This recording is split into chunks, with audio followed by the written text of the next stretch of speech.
Assalamualaikum warahmatullahi wabarakatuh. Perkenalkan, nama saya Nurul Hikmah, NIM 7211419139. Di sini saya akan membahas tentang bab 8, informasi dalam praktik, mata kuliah Sistem Informasi Manajemen. Yang pertama, informasi sebagai salah satu faktor penting penentu keberhasilan. Pada tahun 1961, di Ronald Daniel dari McKinsey & Company, salah satu perusahaan konsultan terbesar di Amerika, memperkenalkan istilah critical success factor atau faktor penting penentu keberhasilan. Ia mengungkapkan bahwa terdapat beberapa aktivitas penting yang akan menentukan keberhasilan atau kegagalan bagi semua jenis organisasi. Selanjutnya, sistem pemrosesan transaksi. Istilah sistem pemrosesan transaksi digunakan untuk menjelaskan sistem informasi mengumpulkan data yang menguraikan aktivitas perusahaan, mengubah data menjadi informasi dan menyediakan informasi tersebut bagi para pengguna di dalam maupun di luar perusahaan. Informasi yang mengalir ke lingkungan juga memiliki arti penting.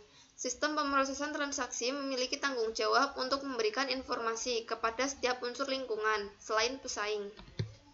Salah satu contoh yang baik dari sistem pemrosesan transaksi adalah sistem distribusi atau distribution system. Selanjutnya, tinjauan sistem. Seluruh sistem ditunjukkan oleh kotak-kotak yang diberi label sistem distribusi yang berada di tengah. Unsur-unsur lingkungan yang berinteraksi dengan sistem ditunjukkan oleh kotak-kotak yang dihubungkan ke sistem oleh panah-panah yang disebut arus data.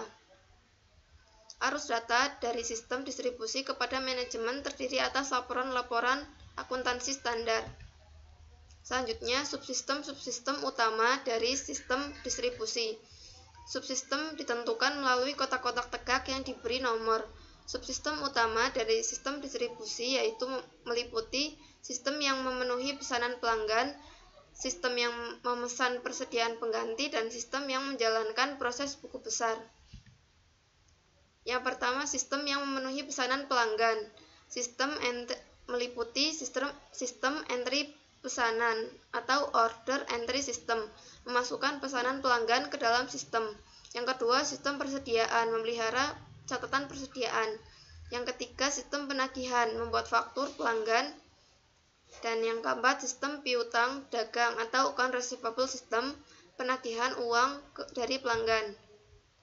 Selanjutnya, sistem yang memesan persediaan pengganti, meliputi sistem pembelian atau purchasing system, menerbitkan pesanan pembelian kepada pemasok untuk persediaan yang dibutuhkan.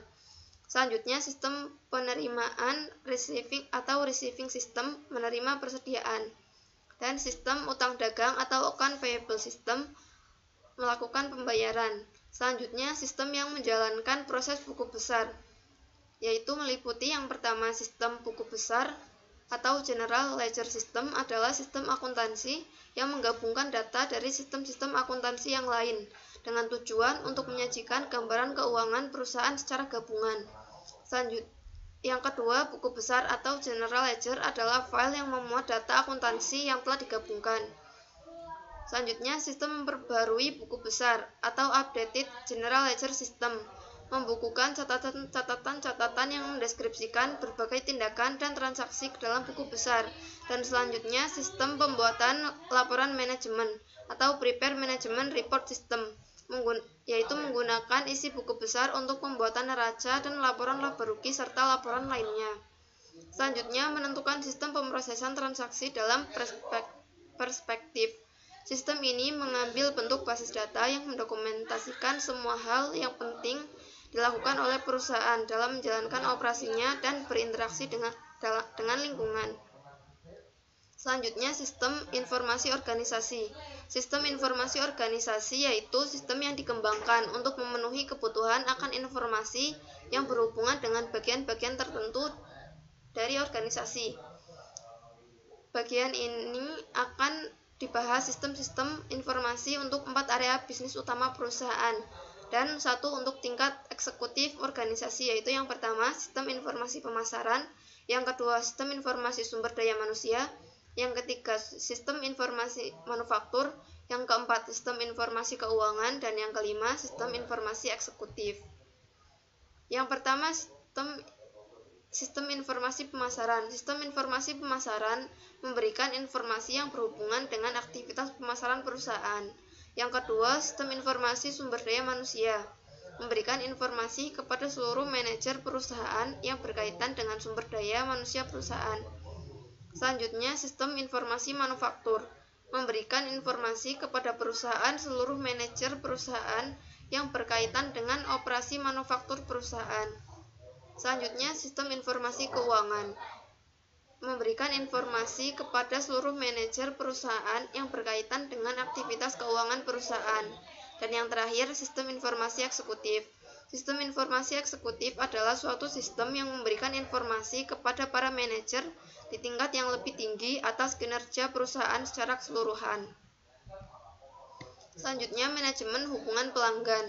Manajemen hubungan pelanggan atau Customer Relationship Management atau CRM adalah manajemen hubungan antara perusahaan maupun pelanggannya akan menerima nilai maksimum dari hubungan ini. Selanjutnya, data warehousing. Seiring terakumulasinya data transaksi, maka volume data akan menjadi sangat besar. Kini dimungkinkan untuk membangun suatu sistem dengan kapasitas data yang hampir tidak terbatas. Karakteristik data warehouse. Istilah data warehouse atau gudang data telah diberikan untuk menjelaskan penyimpanan data yang memiliki karakteristik sebagai berikut. Yang pertama, kapasitas penyimpanan sangat besar. Yang kedua, data diakumulasikan dengan menambahkan catatan-catatan baru. Selanjutnya, data dapat diambil dengan mudah. Dan kriteria yang terakhir, data sepenuhnya digunakan untuk pengambilan keputusan dan tidak digunakan dalam operasi perusahaan sehari-hari. Selanjutnya, penyampaian informasi.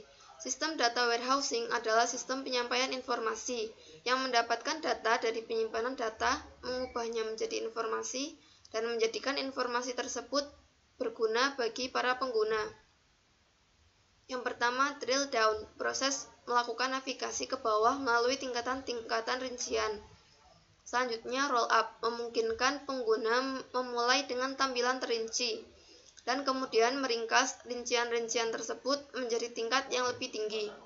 Selanjutnya, drill across, dengan cepat bergerak dari satu hierarki data ke hierarki yang lainnya.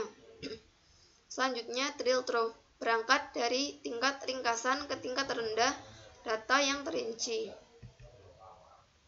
Selanjutnya, OLAP, Online Analytical Processing atau OLAP, memungkinkan pengguna untuk berkomunikasi dengan data warehouse melalui GUI ataupun antarmuka web dan dengan cepat menghasilkan informasi dalam berbagai bentuk termasuk grafik. Terdapat dua pendekatan untuk OLAP, yaitu ROLAP dan MOLAP. ROLAP atau Relational Online Analytical Processing menggunakan suatu sistem manajemen berbasis data relasional standar. Yang kedua yaitu MOLAP atau Multidimensional Online Analytical Processing, yaitu menggunakan suatu sistem manajemen basis data khusus multidimensional. Selanjutnya, data mining. Data mining adalah proses menemukan hubungan dalam data yang tidak diketahui pengguna. Terdapat dua cara dasar dalam melakukan data mining, yaitu yang pertama, hipotesis verification, dimulai dengan hipotesis pengguna mengenai bagaimana data saling terhubung, dan yang kedua, knowledge discovery atau penemuan pengetahuan, yaitu sistem data warehouse menganalisa tempat penyimpanan data warehouse, kemudian mencari kelompok-kelompok dengan karakteristik yang sama. Sekian yang dapat saya sampaikan. Apabila ada kesalahan, saya mohon maaf. Terima kasih. Wassalamualaikum warahmatullahi wabarakatuh.